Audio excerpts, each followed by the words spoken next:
the American Psychological Association, people who deal with mental problems, stress, all that sort of thing, as far as I know, have not written books on the effects of environment upon behavior and criticizing the way government operates.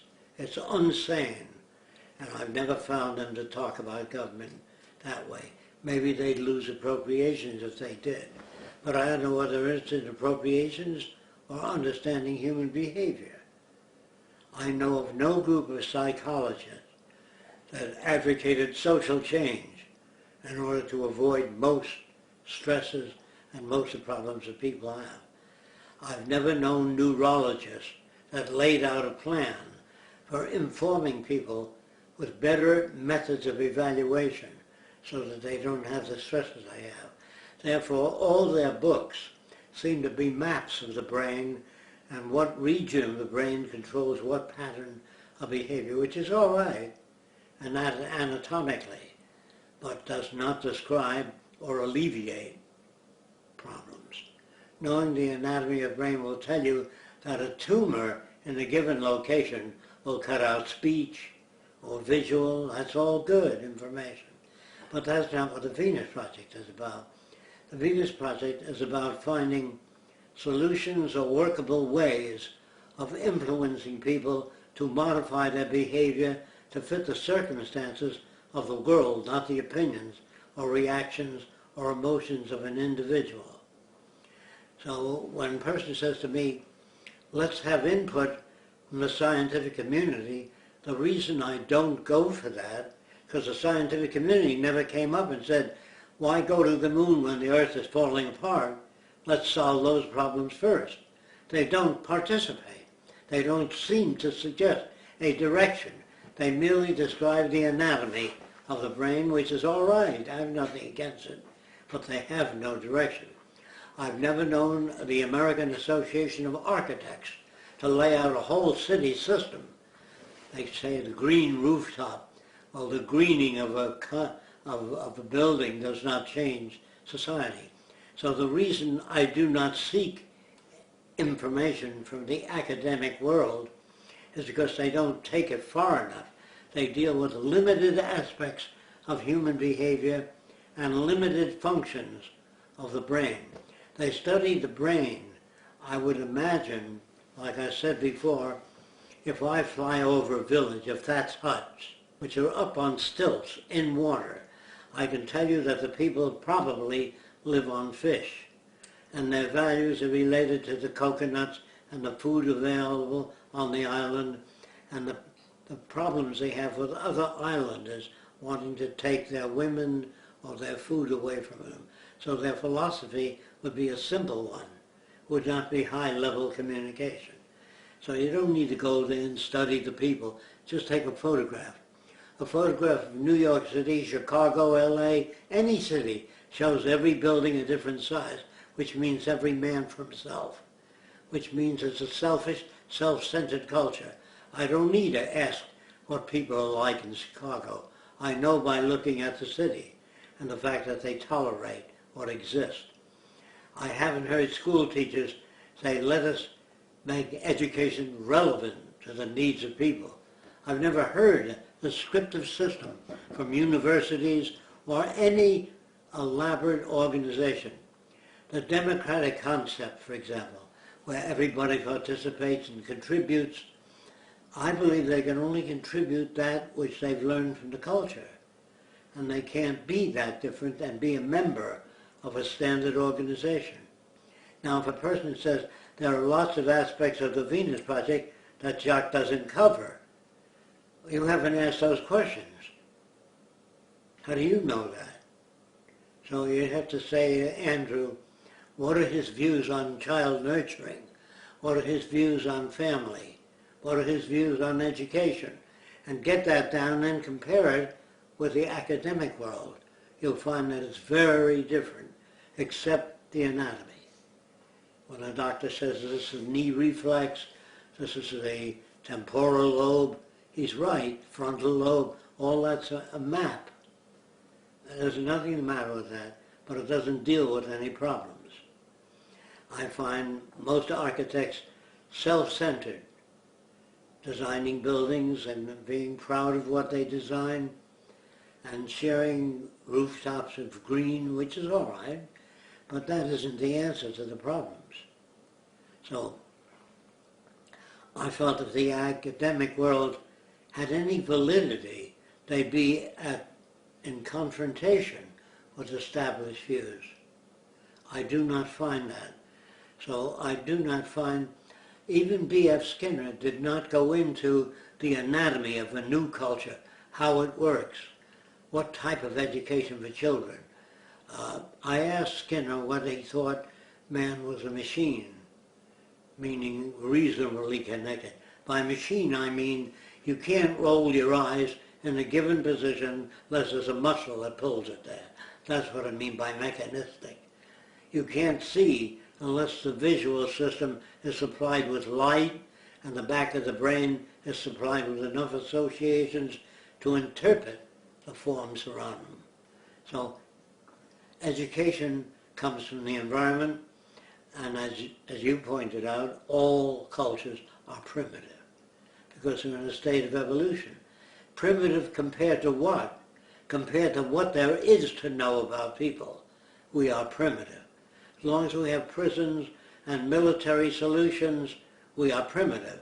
I will never listen to military people for their solutions of problems unless they have outgrown that and have come to new conclusions, like General Westmoreland, if it was General Westmoreland, or Eisenhower when he said, beware of the military-industrial complex. I wish he elaborated more on that and spent more time on that, but he didn't. Apparently, he felt by saying that he would alert people to be conscious of that area. Judgments are based on cultural systems. Otherwise, no one would ever go to a movie because it has nothing to offer. No one would watch soap operas because it has nothing to offer. It's a repeat of the same story. Jealousy, our present-day concepts of love and family are always uniform. If they weren't, it would not become popular. If a person is elected to be president by a group of Americans, they do not have the ability to judge a person's ability to manage society. They do not have the kind of training to nominate the proper people for education. Neither do the educators. But when you take a course in engineering, as long as they deal with structures and torsional loads and compression loads, it's okay. But how is it to be used? Engineers don't give a shit. If it's a fascist culture or a democratic culture, they make engineering projects for that culture. Engineers do not collectively, as a rule, in numbers, step out of engineering and say, what is it for? How is it to be used? I refuse to work on weapons of mass destruction. I'd rather work on studying the culture that we disagree with and see if we can find areas of agreement, not destruction. So I do not personally find evidence to align myself with scientists. I never met a scientist. Just like I said, I never met a Christian that upheld the Christian doctrine.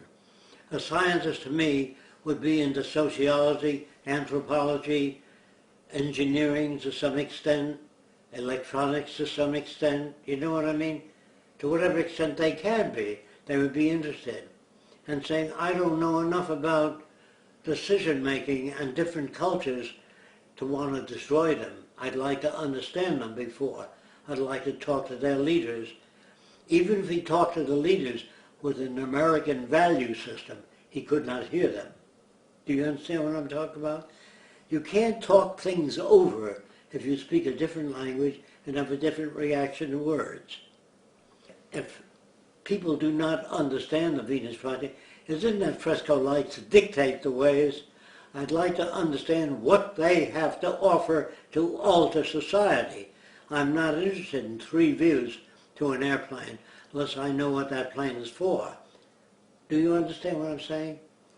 I hope this answers the question as why I do not usually join scientific committees.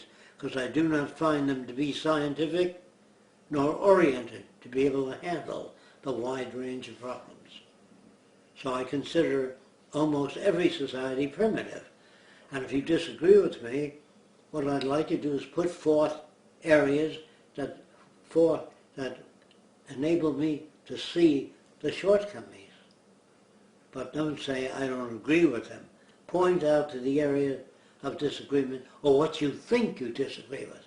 But without a conversation, without attending the tours, without sitting down and sharing ideas, it'd be very difficult to know exactly how I mean certain words. There are many semantic problems that can be resolved with a personal meeting. I don't know how to resolve problems with scientists in general, unless I meet with them as individuals for a given amount of time. I can't give a guy in 20 minutes what I believe, even if he's a scientist. There are some scientists that will take to this right away. I know that, because they're looking for answers and they don't have the tools. I haven't met many. I've met many scientists, but I've only had brief encounters with them, like 10 minutes, 20 minutes, but never a long period of exchange of ideas, so far. This is the reason I do not seek answers from the academic world. If they are academic, it means they accept, or they accept to a large portion, what goes on. That's my reason.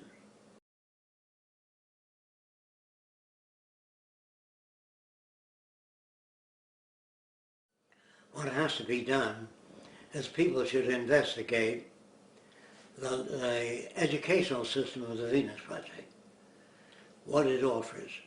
Then it must then look into the environmental aspects of the Venus Project, how we intend to support and restore the damaged environment.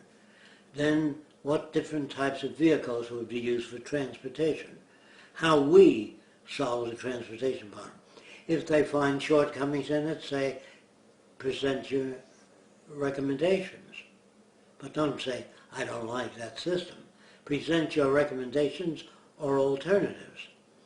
If you want people to be safe in swimming, safe from sharks, you really don't have to make a swimming pool any deeper than 5 feet.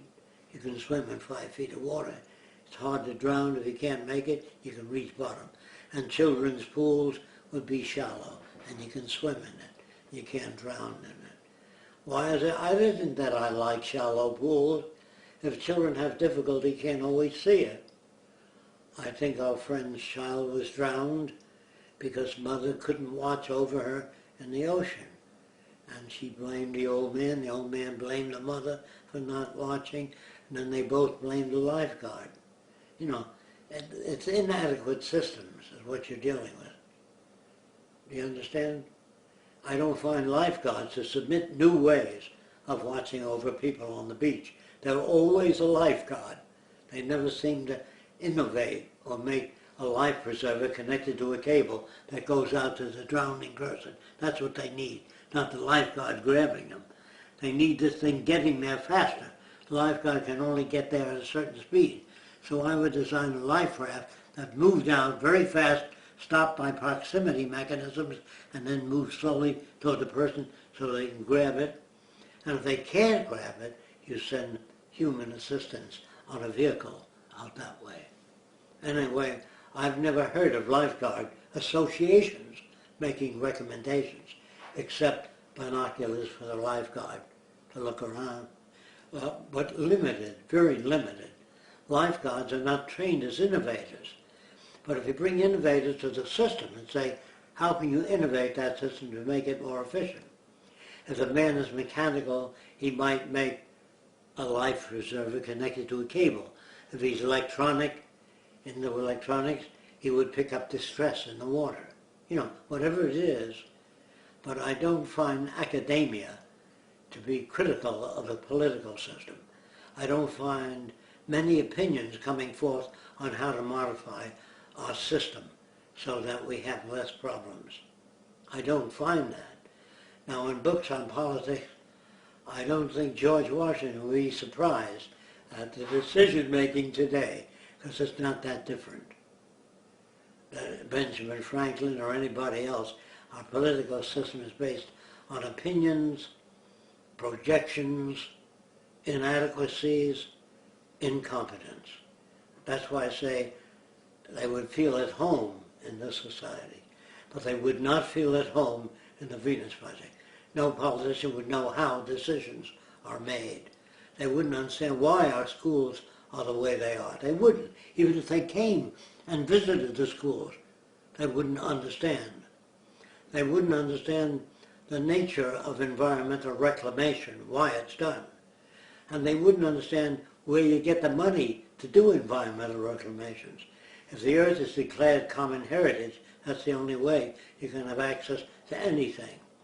I can't understand if you have based all your decisions on how much will it cost, well, you wouldn't do anything, because everything costs a lot of money, except war. It makes a lot of money. It isn't that I want to direct the whole thing. I haven't gotten assistance from others on how to put up buildings faster that was that new. So I had to innovate all this shit because I didn't get anything from others. I'm not interested in doing all that. I'd rather have people capable of knowing when they see a ship, what is it you want? You want the whole cargo unloaded at a given place. You don't want to take off one container at a time. That's okay if different containers go different places and we got one ship. But in the future you must design automobile manufacturing in a certain region so you deliver metals to that region, not all over Detroit or wherever you have auto factories. You have automotive production in a given region. You know what I mean? With production lines. So you deliver more stuff, the same kind of stuff, to all the auto producers. Cows and farming would be in a region with farming canning factories nearby the farms, not 50 miles away. Do you understand what I'm saying? I don't know any other system. I've never heard of a food producer that said, I'm going to open a cannery on my grounds so I can can the string beans. And besides, they wouldn't rot if he did that right away. I never heard of an undertaker making recommendations for the use of usable organs before the burial. You know what I mean? A kidney, whatever it is you could get. And you don't ask people whether they want to give their kidney if they're dead. They say, well, I want to be buried whole. The Jews do not permit dissection. But the Jews won't ever know what the inside of the body is like if you don't permit dissection. You know what I mean? But people will die due to their belief systems. But if you want to go with that belief system, you can go, but I can assure you, you won't live as long as other systems. And if our system can't make the appropriate decisions, we'll be surpassed by China or North Korea or some other country that can make those decisions. I don't say they will, but we will be surpassed if we can't make the appropriate decision. So nature is the final eliminator, not Fresco. I don't eliminate people. If their insufficiency is every man for himself, then that society will run as long as evolution will permit it to run. You know, until the system is automated and they fall on their face. That doesn't mean social change will be made. It means people might die fighting each other and killing each other and riots because of different values, unless there's something put out there that people can understand. I think I could sell the package, if not all the people, a great many people, enough to influence them, because I don't come there as an American to get them to accept our value system as the only one. And you don't attack their customs. You wait till evolution passes, the need for customs of that kind. There are a group of Israelis that are interested in the Venus Project. But if I went to Israel, I'd be booed off the platform. The majority does not believe, does not lean towards science, you know what I mean? So I would try if I were invited, don't misunderstand me. If there were a big enough group in Israel, I would go there and talk to that group and tell them how to reach the other group. If I talk to the other group, I need 3 days, not 1 hour lecture.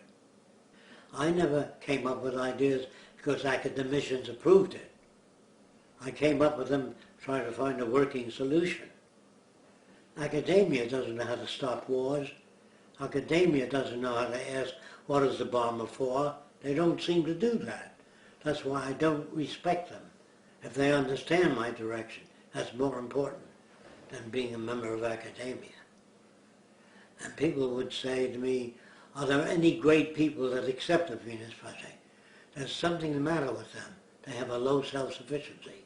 If the great man says it's a good idea, they'll follow it. I don't want that kind of shit. Do you understand? If you say, are there any famous people that accept the Venus Project? Not that I know of. Because you will then go along, because Einstein said it was okay. What about you? Bill Gates. If you understand what I'm talking about, you say it's okay, even though the world doesn't agree with you. The guys in the old days that believed the earth was round must have had a very rough time with academia. I think it was academia that burnt them.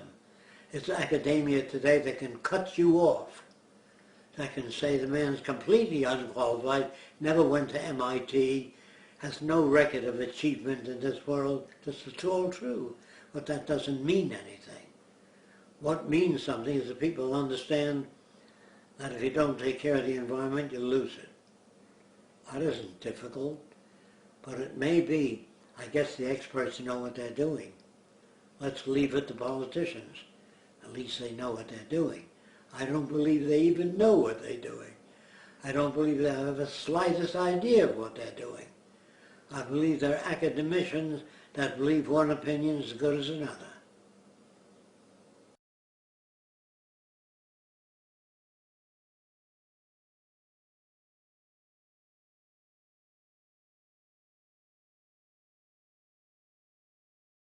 How many Catholics visit a Lutheran or Presbyterian church to get their point of view? To go feel which one is close? Some do, I don't doubt that. There are many religious people that go to different churches and stop at the one nearest to their values. That's what all people do. And if they all pick primitive things, your culture needs an overhaul. If we still go to war, you know, I think in the motion picture Things to Come, somebody said to Dr. Cabell, or the guy in charge, that they're at war. He said, still at it, eh? See, there were some comments which normal people did not react to in the film at all. They couldn't react to it. They had no background to react to it. They found a bunch of scientists running things, and it just didn't look right. It looked like the answer was, H.G. Wells' friend said it sounds like fascism. Now this system would sound like fascism because Fresco lays out the schools, the buildings, the cities, only because not enough people are into that yet. But there will be more people laying it out as they get into it. Edison taught people how to use the electric light, how to build generators, or people that made generators for Edison taught people to make generators. But the average person did not get up and say, I don't want any generators, is not God-given. There were some people that said that never used generators. They're out of business. So presenting ideas is not the answer. Preparing people's attitude to be able to hear new ideas, so when they listen to you, they say, I don't know enough about the subject to make a decision. I think I'm going back and read up on it and come back next week.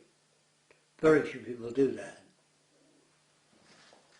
Sure, you'll find evidence among some academicians to support some of the concepts, but not enough. I hate to use academicians because they climb up on the back of innovators. But I do understand reliance on academicians to help support the project. But that isn't real. I think people had to learn from the Wright brothers how to build airplanes. If they built the first flying machine, the Army said, the Army was the first to order 5 airplanes from the Wright brothers for surveillance. They said that the war tank is better for shooting. Airplanes can only carry, they used to carry a rifle. Before that they threw bottles and stones at one another in the air. Did you know that? No. In the old crates. And because the airplane couldn't carry a cannon, it can only carry a rifle. That would stand up cover and try to shoot the other plane down. And then they had a gun way above the wing so it would clear the propeller. Then somebody invented a synchronous machine gun that shoots between the rotation of the blades. Jeez. Did you know what I'm talking about? You don't? There's a bump on the camshaft. You know what that means? The camshaft turns the propeller, and that bump operates the machine gun. Brrr, between where the blade is. Otherwise they shot off the propeller.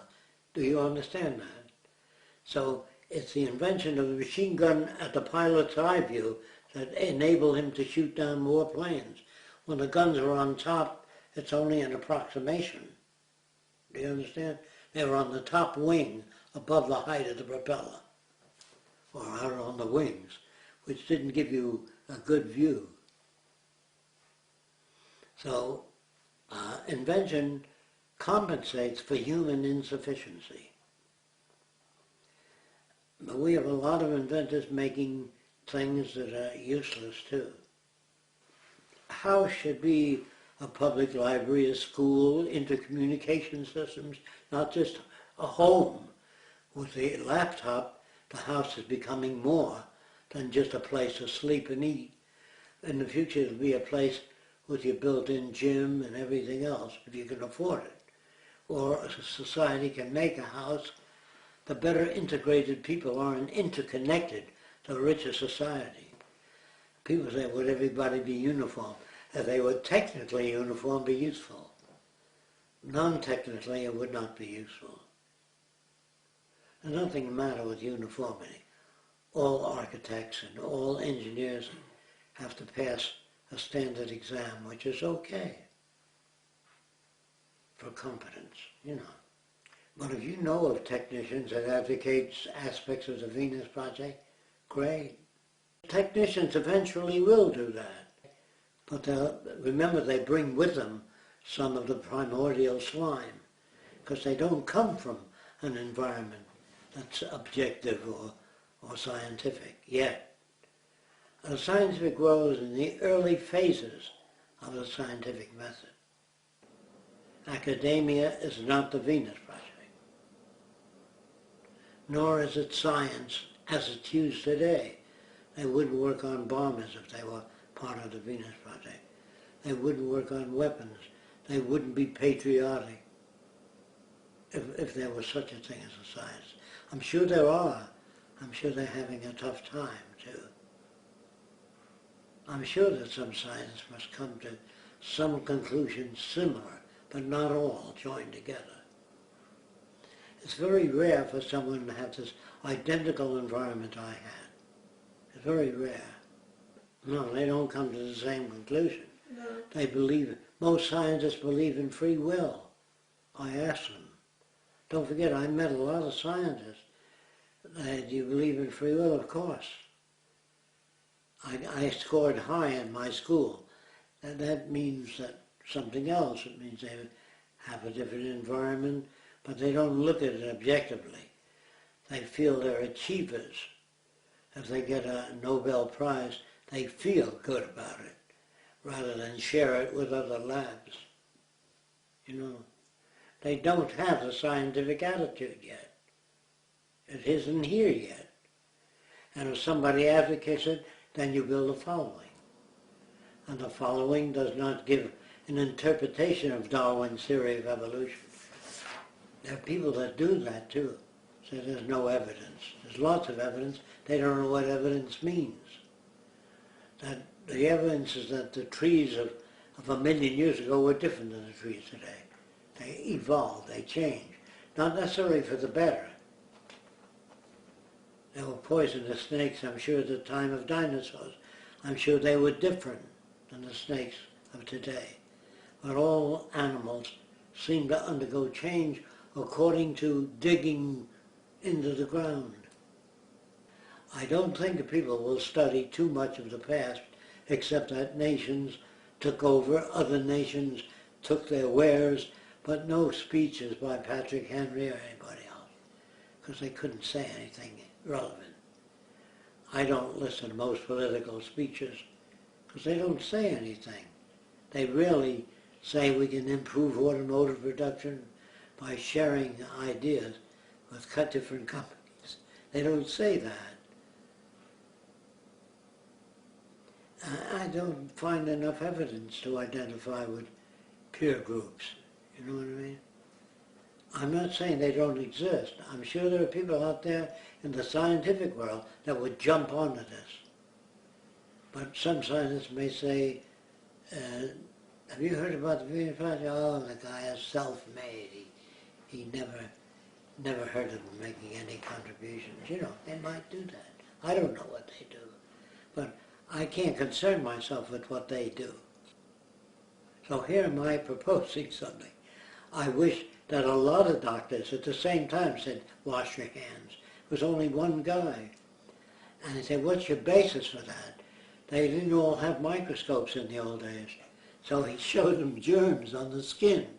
That was when the real change came, with the microscope. But there were people that even said, well, how do you know they caused disease? They were always present when a person had eruptions on the skin, that type of bacteria.